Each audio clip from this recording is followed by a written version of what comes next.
नमस्कार, स्वागत आहे तुमचं आपल्या स्टडी पॉइंट या यूट्यूब चॅनलमध्ये. तर लाडकी बहीण योजनेसंदर्भात सर्वात मोठी अपडेट आहे. लाडक्या बहिणींचे जर तुम्हाला पैसे आले नसतील, अर्थातच नोव्हेंबर किंवा डिसेंबरचा हप्ता जर पडला नसेल, तर तुम्हाला या ठिकाणी इथून तक्रार करावा लागणार आहे. तर नेमकं कुठून तक्रार करावा लागणार आहे व तक्रारीमध्ये काय प्रकार निवडावा लागणार आहे, याची संपूर्ण इत्युंबत माहिती या व्हिडिओच्या माध्यमातून आपण जाणून घेणार आहोत. तत्पूर्वी आपल्या चॅनलवर जर नवीन असाल तर आपल्या चॅनलला सबस्क्राईब करा. चला बघा, लाडक्या बहिणींचे पैसे आले नसतील तर तुम्हाला इथून तक्रार करावा लागणार आहे.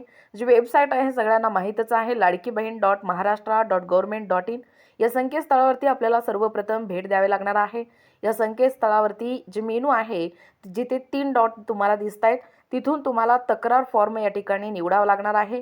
कृपया तुम्हाला या ठिकाणी स्क्रीनवर दिसत आहे, पाहू शकता तुम्ही, तुमच्या समोर ही अपडेट आहे.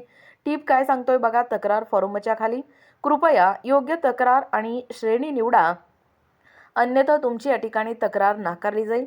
बघा, या योजनेसंदर्भात जर तुम्हाला लाडक्या बहिणींना तक्रार करायचं असेल तर तुम्हाला खाली एक टीप देतात, जसं की तक्रारीचे जे प्रकार आहे किंवा जी श्रेणी आहे ते तुम्हाला या ठिकाणी निवडावं लागणार आहे.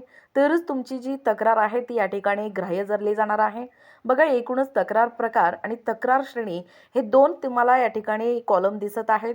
2 चौकोन आहेत, तिथे तुम्हाला सिलेक्ट ग्रीव्हियन्स या ठिकाणी सिलेक्ट करायचं आहे आणि तुमची जी तक्रार आहे त्या या ठिकाणी ऑप्शनला निवडून तो जो फॉर्म आहे तो या ठिकाणी सबमिट करावा लागणार आहे. तरच तुमचं जे फॉर्म आहे ते पुढे, म्हणजे तक्रारीचा जो फॉर्म आहे तो सबमिट होऊन पुढच्या स्तरावरती या ठिकाणी डन होतोय. एकूणच तुम्हाला जे थांबलेले हप्ते आहेत, दरमहा मिळणारे जे 1500 रुपये हप्ता आहे, तो हप्ता इथून पुढे तुम्हाला जर कायम सुरू ठेवायचा असेल तर हा फॉर्म भरणं अनिवार्य आहे. जास्तीत जास्त लाडक्या बहिणींपर्यंत हा व्हिडिओ शेअर करा, जेणेकरून त्यांना देखील ह्या सूचना त्यांच्यापर्यंत पोहोचणं गरजेचं आहे.